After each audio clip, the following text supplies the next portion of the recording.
한 어머니가 있었습니다. 10년이라는 긴 세월 동안 아무 말 없이 아들의 아파트 대출금 월 200만 원을 대신 갚아주었습니다. 빨래며 요리, 손주들 돌보는 일까지 도맡아 했죠. 그녀는 보답을 바란 게 아니었습니다. 그저 아들의 삶 한켠에 자신의 자리가 조그맣게나마 남아있기를 바랐을 뿐입니다. 하지만 결과는 어땠을까요? 아들 내외와 손주, 그 세 식구는 툭 하면 짐을 싸서 떠났습니다. 해외여행을 3번이나 다녀오면서 매번 어머니만 쏙 빼놓고 말이죠. 결국 그녀가 조용히 한마디를 던졌습니다. 이번 달부터는 내가 안 낸다. 그제야 가족들은 깨달았습니다.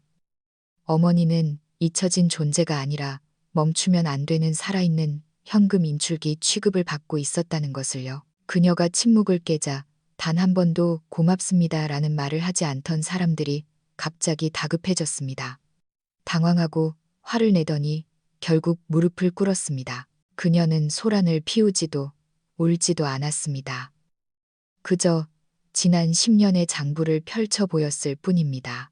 그녀의 결정 하나가 아들을 무너뜨렸고 며느리의 고개를 숙이게 했으며 아파트 단지 전체를 충격에 빠뜨렸습니다. 이번에 그녀는 다른 사람의 양심이 돌아오길 기다리지 않았습니다. 직접 판을 완전히 뒤집어 버렸죠. 치유의 인생길에 오신 여러분 환영합니다. 오늘 들려드릴 이야기는 10년의 침묵 끝에 각성한 62세 어머니 김영자 씨의 이야기입니다. 지금 바로 시작합니다. 부엌의 환풍기가 웅웅거리는 소리를 내며 돌아가고 있었습니다. 나는 시금치를 다듬어 찬물에 헹구고 있었죠. 달궈진 프라이팬 위로 피어오르는 열기에 눈앞이 흐릿해졌습니다. 손을 뻗어 농가를 닦으려는데 거실 탁자 위에서 휴대전화가 요란하게 진동했습니다. 앞치마에 물기를 대충 닦고 걸어가 보니 액정 화면에 민준이라는 두 글자가 번쩍이고 있었습니다. 아들이었습니다. 나는 한숨을 내쉬며 통화 버튼을 눌렀습니다. 여보세요. 전화기 저편에서 대뜸 고함이 터져 나왔습니다. 엄마, 도대체 어떻게 된 거야? 이번 달 대출금이 왜 안 빠져나갔어? 은행에서 독촉 전화 오고 난리 났잖아. 신용등급 떨어지면 어떻게 되는지 몰라서 그래? 나는 휴대전화를 스피커폰으로 바꾸고는 다시 싱크대 앞으로 돌아와 시금치를 씻으며 덤덤하게 말했습니다. 내가 전부터 말하지 않았니? 장인 장모님이 진짜 네 부모 같다며. 그럼 그분들한테 갚아달라고 해. 프라이팬에 시금치를 넣자 치익 하는 소리가 났습니다. 나는 가스불을 끄며 덧붙였습니다. 목소리는 차분했지만 손끝은 미세하게 떨리고 있었습니다. 민준이는 2초 정도 침묵하더니 목소리 톤을 높였습니다. 엄마, 제발 억지 좀 부리지 마. 이게 애들 장난이야. 은행에서 빨간 딱지 날아오게 생겼다고. 신용불량자 되면 신용카드고 대출이고 다 막히는 거 몰라? 나는 헛웃음을 흘리며 젖은 손을 행주에 닦았습니다. 너는 이제야 신용이 중요한 줄 아는구나. 그럼 지난 10년 동안 네가 결혼하고 아이 낳고 더 넓은 평수로 이사 다닐 때 누구 이름으로 보증을 섰는지, 누가 매달 200만 원씩 군말 없이 그 대출금을 메워줬는지 그건 알고 있니? 아들이 잠시 멈칫했습니다. 엄마 고생하는 거 당연히 알지. 근데 이건 아니잖아. 갑자기 돈을 끊어버리면 은행에서 우리가 고의로 부도낸 줄 안다고. 내가 끊겠다고 분명히 말했어. 내가 말을 잘랐습니다. 내가 못 들은 척한 거지. 아니면 네가 처가 식구들 다 데리고 일본 여행 갔을 때 나 혼자 집에 남겨서 손주 보게 만들었을 때부터 계속 못 들은 척하기로 작정했던 거냐? 엄마, 아들의 목소리가 흔들렸습니다. 그때 우리가 약속했잖아. 엄마가 애들 봐주기로. 그럼 두 번째로 괌에 갔을 땐 뭐라고 했니? 엄마, 날씨가 너무 더워서 엄마는 힘들 거야. 그러면서 사돈어른들 모시고 가서 리조트에서 쉬다 왔지. 나 그때 독감 걸려서 펄펄 끓는 몸으로 혼자 죽 끓여 먹으면서 소윤이 열 체크했다. 나 그때도 아무 소리 안 했어. 전화 한 통 안 했다고. 엄마, 그건 지은이가 짠 일정이라던 세 번째 태국 푸켓 여행은 나도 받아보고 싶다고 했잖아. 네가 뭐라고 했니?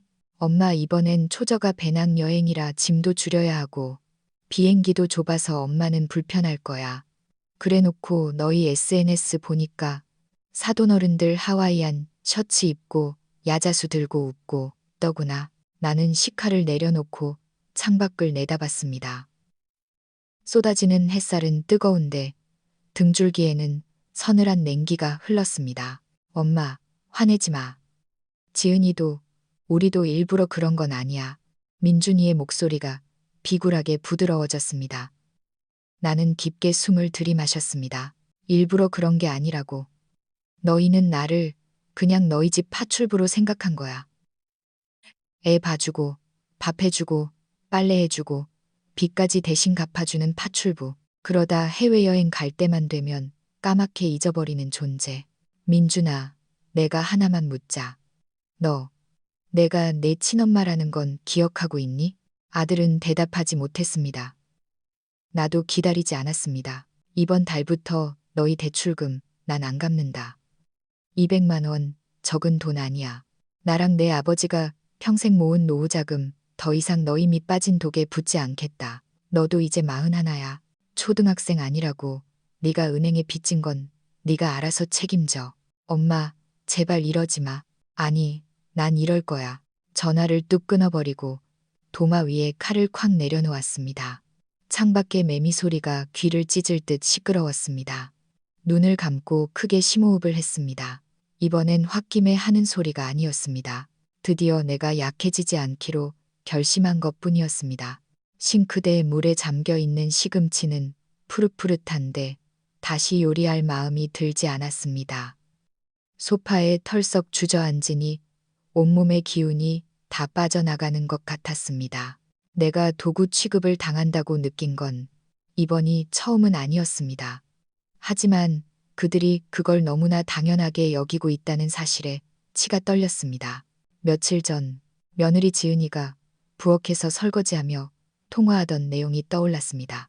내가 안 들릴 줄 알았는지 목소리를 낮추지도 않았습니다. 아휴, 우리 시어머니 그 세대 사람들은 진짜 꽉 막혔어. 분유 타는 온도 가지고 아직도 잔소리라니까.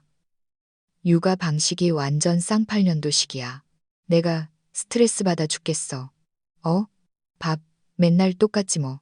김치에 콩자반. 파스타 같은 건 할 줄도 몰라.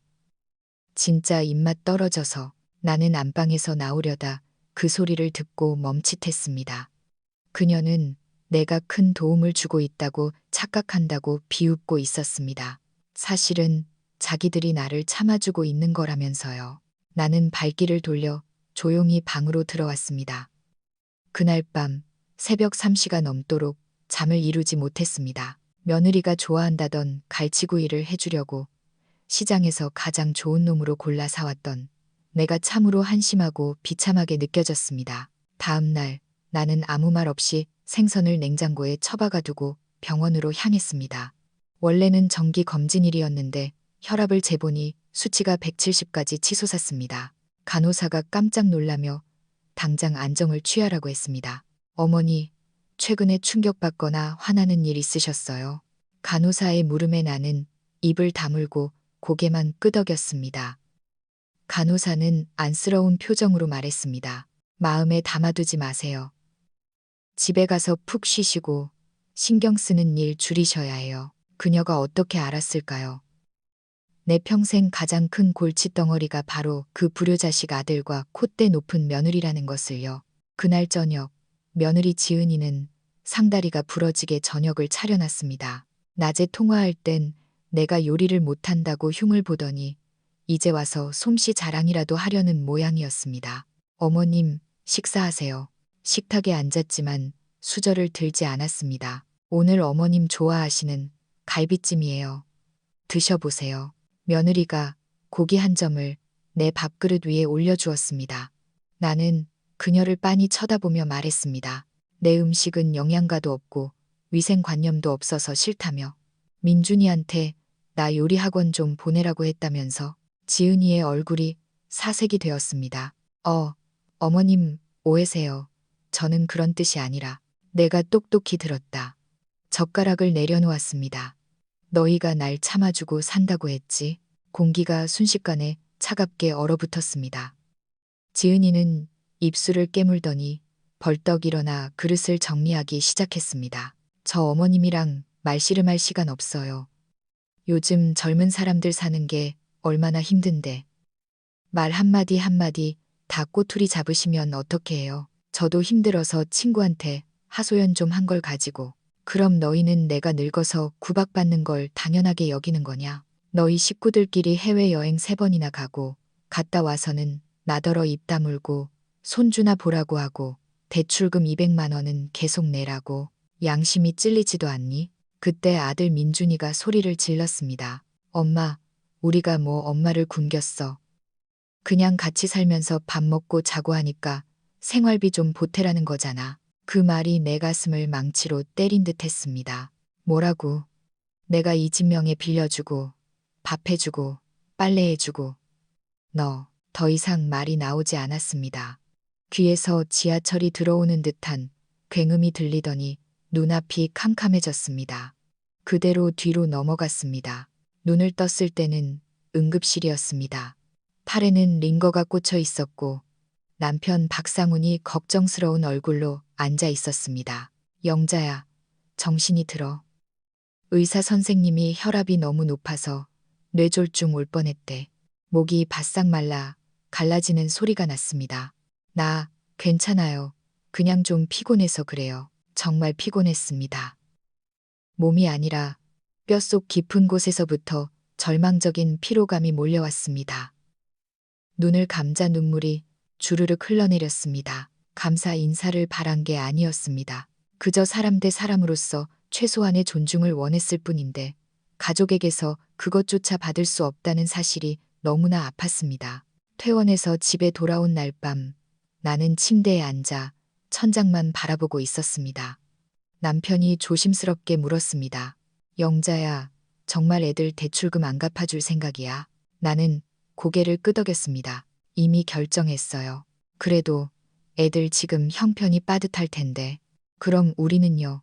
이 아파트 살 때 10억 들어갔는데 걔네가 낸 돈이 얼마예요? 우리가 대구 집 팔아서 5억 보태줬고 나머지 대출 200만 원은 누가 냈는데요?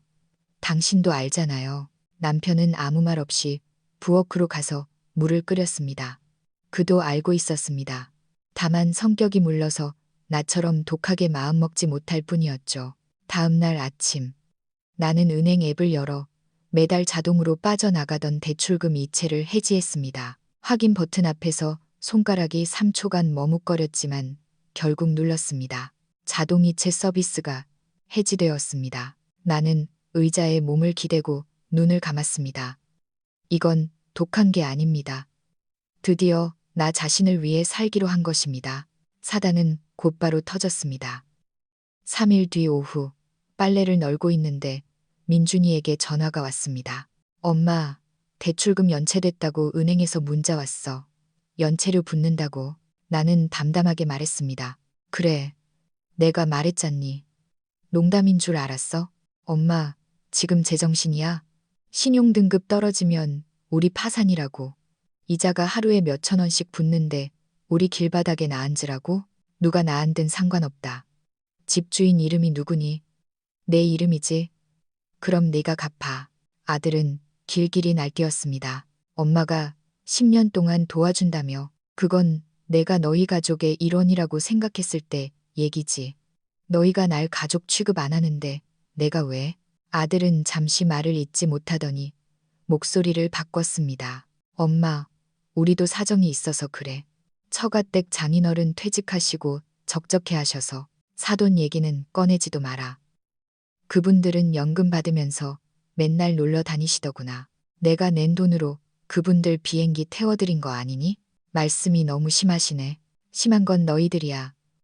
너희는 내가 현금인 출기인 줄 아나 본데 오늘부로 전원 껐다. 어디 한번 정전된 기분이 어떤지 느껴봐라. 저녁이 되자 은행에서 내게 전화가 왔습니다. 차주 아들 계좌에 잔액이 부족하다는 내용이었습니다. 나는 상담원에게 정중하지만 단호하게 말했습니다. 이 대출은 제 명의가 아닙니다. 아들이 미성년자도 아니고 제가 보증인도 아니니 본인과 직접 통화하세요. 다음 날은 며느리 지은이가 전화를 걸어왔습니다. 울먹이는 목소리였습니다. 어머님, 죄송해요. 민준 씨 월급 압류당할지도 모른대요. 저도 요즘 가게 장사 안 돼서 죽겠는데 정말 저희 죽으라는 거세요? 나는 그녀의 감정에 말려들지 않았습니다. 그럼 이참에 누가 그 200만 원을 책임져야 하는지 진지하게 고민해 보렴. 아, 그리고 전기세도 내라. 진짜 전기 끊기기 전에 신용이라는 게 전구보다 더 쉽게 깨지는 거란다. 전화를 끊고 나니 처음으로 죄책감이 들지 않았습니다. 오히려 가슴이 뻥 뚫린 듯 시원했습니다. 그날 점심, 손자 녀석이 거실에서 아이패드를 보며 깔깔거리고 있었습니다. 할머니, 할머니, 이것 좀 보세요. 할아버지랑 할머니 잠수한다. 다가가 보니 세련되게 편집된 여행 브이로그 영상이 재생되고 있었습니다. 화면 속에는 잠수복을 입은 사돈어른 내외가 푸른 태국 바닷속에서 손을 흔들고 있었습니다. 옆에는 비키니를 입은 며느리와 야자수를 든 아들이 광고 모델처럼 웃고 있었습니다. 영상 밑에는 이런 자막이 달려 있었습니다. 온 가족이 함께한 푸켓 힐링 여행, 3대의 가장 아름다운 추억. 나는 멍하니 화면을 바라보았습니다. 예산이 부족하다. 아이들 데리고 다니기 힘들다. 엄마는 집에서 쉬는 게 낫다라며 나를 남겨두고 갔던 그날이었습니다. 나는 그날 새벽부터 일어나 삼첩 반상을 차리고 손녀 머리까지 따아줬습니다. 그리고 그들은 떠났고 나는 부엌 바닥에 쭈그리고 앉아 남은 집안일을 해야 했습니다. 나는 아이패드를 덮어버리고 방으로 들어갔습니다. 저녁 무렵 초인종이 울렸습니다. 사돈 어른들이 돌아온 것이었습니다. 아이고 사돈, 이번에 우리 진짜 재밌게 놀다 왔어요. 안사돈인 이옥순 씨가 호들갑을 떨었습니다. 사돈은 왜 안 갔어요? 경치가 아주 끝내주던데. 나는 차갑게 대꾸했습니다. 제가 가면 불편하다고 하길래 안 갔습니다. 늙은이가 낄 자리가 아니라고요. 안사돈이 멈칫하더니 어색하게 웃었습니다. 에이, 설마요. 이번엔 표를 급하게 구하느라 자리가 없었겠지. 나는 대꾸하지 않고 찻잔만 내려놓았습니다. 차는 따르지 않았습니다. 그들을 가만히 내려다 보았습니다. 사돈께서는 제가 집구석에 처박혀서 손주 보고 돈이나 대주는 사람이라 여행 갈 자격도 없다고 생각하시나 봅니다. 아니, 왜 말을 그렇게 섭섭하게 하세요? 3번이나 해외여행 가시면서 다 같이 가셨잖아요. 냉장고에 붙은 자석이 태국 거더군요. 저는 그 3번 동안 집에서 사돈네 손주들 똥기저귀 갈고 이불 빨래했습니다. 그들의 얼굴이 굳어지기 시작했습니다. 제가 어제 점심에 뭐 먹었는지 아세요? 사위가 먹다 남긴 치킨 찌꺼기에 찬밥 말아 먹었습니다. 바깥 사돈이 참지 못하고 끼어들었습니다. 이봐요, 사돈. 너무 감정적인 거 아닙니까? 애들이 효도 차원에서 모시고 간 건데 그게 뭐 그리 죽을 죄라고 내가 쏘아붙였습니다. 효도요? 그 효도 비용 누가 댔는데요? 이 집 굴러가는 생활비, 사위 아파트 대출금 누가 냈는데요? 사돈네 식구들 바닷물에 몸 담그고 있을 때 저는 부엌에서 생선 비늘 벗기고 있었습니다. 거실에는 냉장고 돌아가는 소리만 남았습니다. 나는 목소리를 낮춰 하지만 또렷하게 말했습니다. 저는 이 집 식모가 아닙니다. 이 집의 어른이고 여러분 사위의 어머니입니다. 그리고 이 아파트 대출금 20년 상환 중 절반을 갚아준 사람입니다. 그들은 입을 다물었습니다. 오늘부터 내가 자리에서 일어났습니다. 여러분은 저한테 빚진 거 없고 저도 여러분한테 빚진 거 없습니다. 나가주세요. 방으로 올라와 문을 닫자 아래층에서 찻잔 부딪히는 소리가 들렸습니다. 누군가 뭐라고 웅얼거리는 소리가 났지만 신경 쓰지 않았습니다. 그날 밤 꿈을 꾸었습니다. 서울 지하철 안에 나 혼자 서 있고 자리에 앉은 사돈 식구들과 아들 내외가 웃으며 떠들고 있었습니다. 그들은 나를 투명인간 취급했습니다. 깨어났을 때 베개가 젖어 있었지만 마음은 후련했습니다. 그래, 차라리 남이 되는 게 낫겠다 싶었습니다. 며칠 뒤 시장을 다녀오는데 민준이가 계단을 뛰어내려왔습니다. 얼굴이 잔뜩 찌푸려져 있었습니다. 엄마, 상의할 게 있어. 나는 장바구니를 정리하며 쳐다보지도 않고 물었습니다. 뭔데? 우리 이 집 팔까 생각 중이야. 손이 멈췄습니다. 내가 뒤를 돌아보았습니다. 판다고? 학군 좋고 회사 가깝다고 평생 살 거라며. 아니, 대출금이 너무 부담돼서 그래. 엄마가 갑자기 지원 끊으니까 도저히 감당이 안 돼. 좀 외곽으로 나가서 싼 집으로 옮기려고. 나는 안방으로 들어가 서류 봉투 하나를 들고 나왔습니다. 대구 집 매매 계약서 사본과 은행 이체 내역. 그리고 이 아파트 계약 당시 내가 낸 계약금 영수증이었습니다. 집 파는 건 내 마음이다. 서류를 탁자 위에 던졌습니다. 하지만 이건 기억해라. 이 집 계약금 5억 나랑 내 아버지가 대구 집 한 돈으로 낸 거야. 명의는 내 이름으로 해줬지만 자금 출처는 다 증명할 수 있어.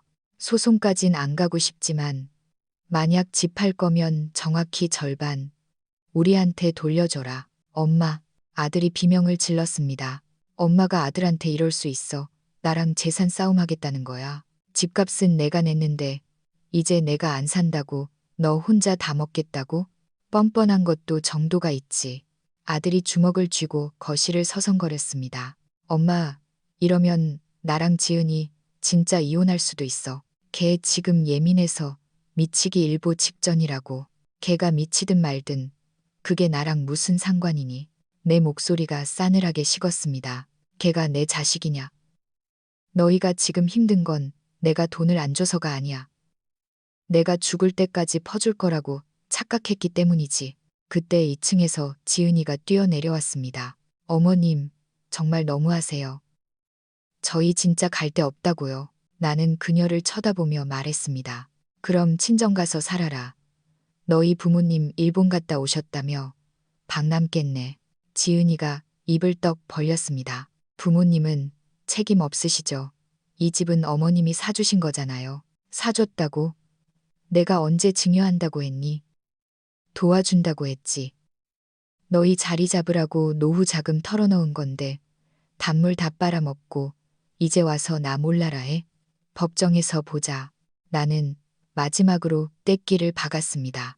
나는 죽은 사람이 아니다.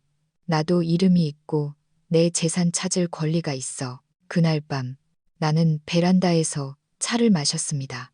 바람에 머리카락이 흩날렸습니다. 울지 않았습니다. 착하게 살면 호구 잡힌다는 걸 이제야 뼈저리게 느꼈으니까요. 나는 내 인생의 선을 긋기로 했습니다. 날씨가 더워질수록 내 인내심도 바닥을 드러냈습니다. 며칠째 감기 기운이 있어 골골대는데도 며느리는 배달 음식을 시키며 내 몫은 챙기지 않았습니다. 어머님, 점심은 알아서 드세요. 저희는 초밥 시켰는데 어머님은 날생선 싫어하시잖아요. 나는 대꾸도 않고 식탁에 앉아 통장 정리를 했습니다.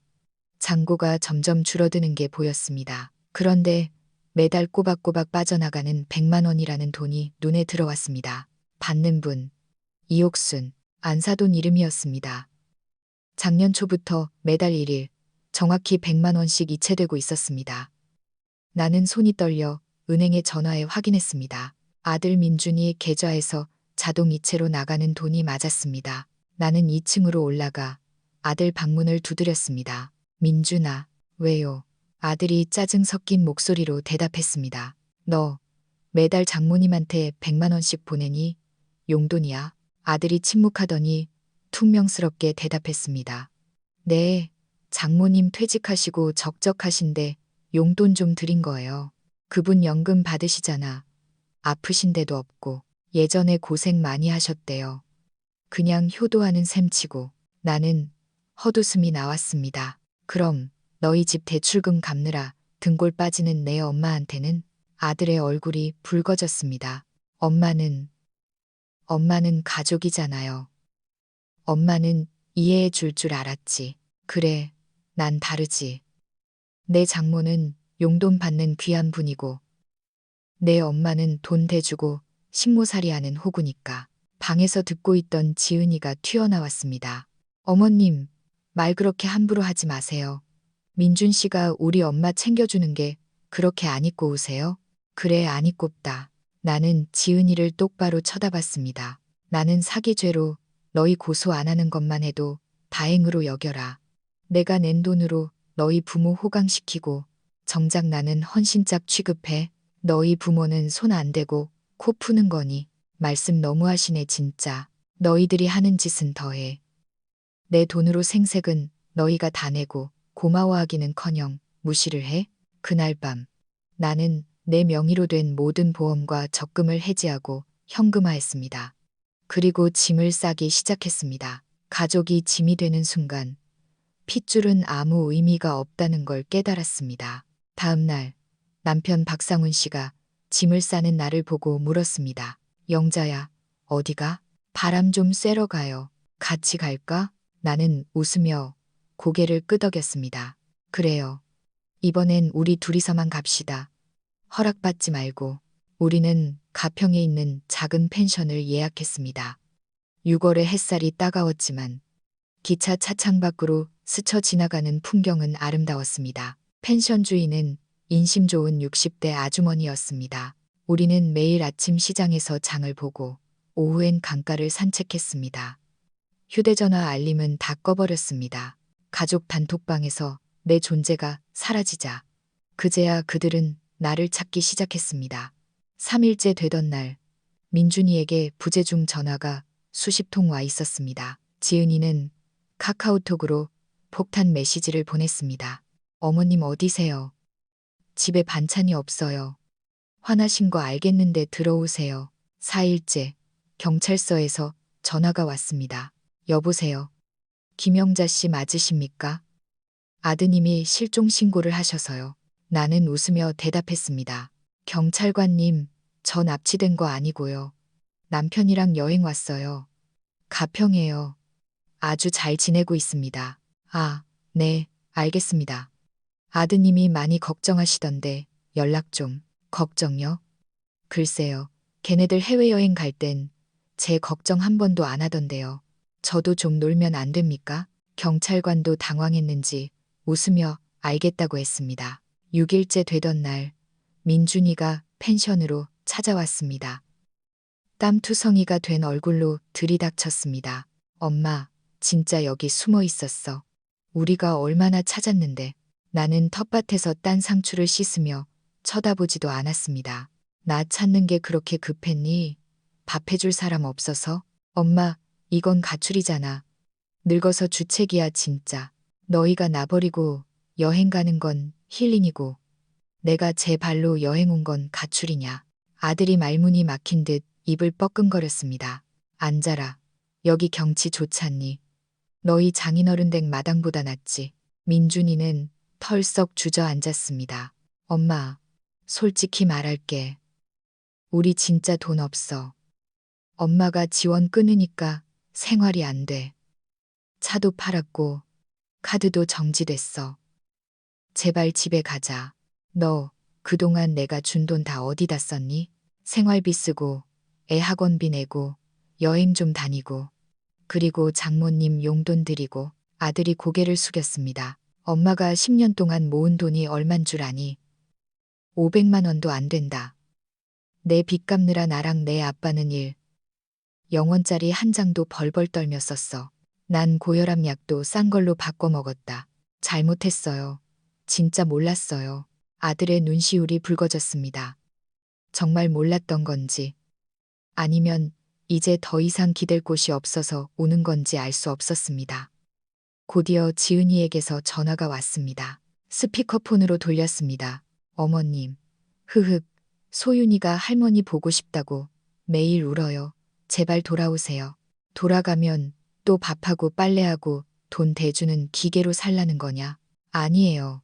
절대 안 그럴게요. 조건이 있다. 내가 말했습니다. 무슨 조건이요? 공개 사과해라. 네?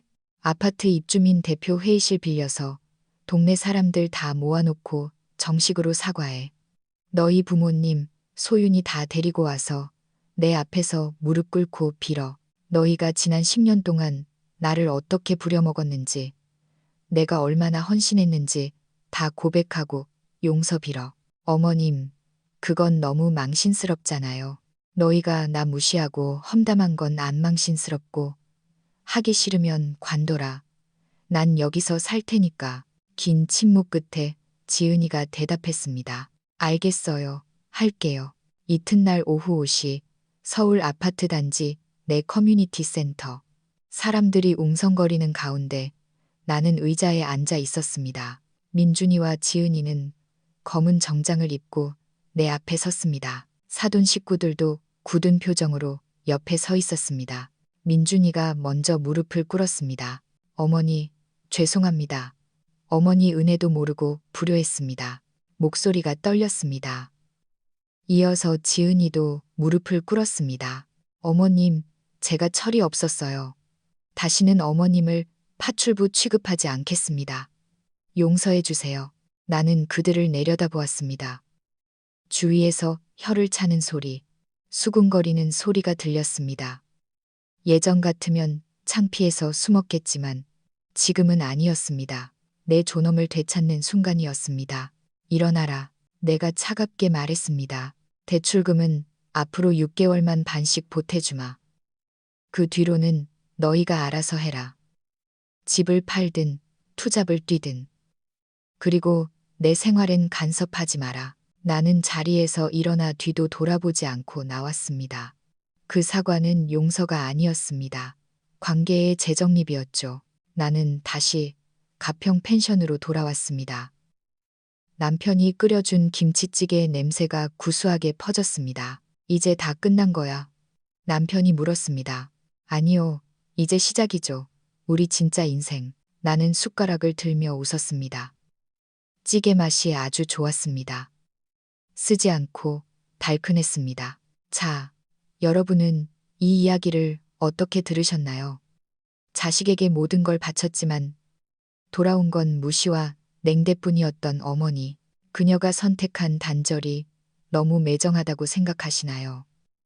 아니면 통쾌한 복수라고 생각하시나요? 나는 너희를 사랑하지 않는 게 아니라 이제야 나를 사랑하는 법을 배웠을 뿐이다. 그녀의 마지막 말이 긴 여운을 남깁니다. 가족이라는 이름으로 희생을 강요받고 있는 건 아닌지, 혹은 누군가의 희생을 당연하게 여기고 있는 건 아닌지, 오늘 밤 한 번쯤 생각해 보면 좋겠습니다. 여러분의 생각은 어떠신가요? 댓글로 여러분의 경험이나 의견을 남겨주세요.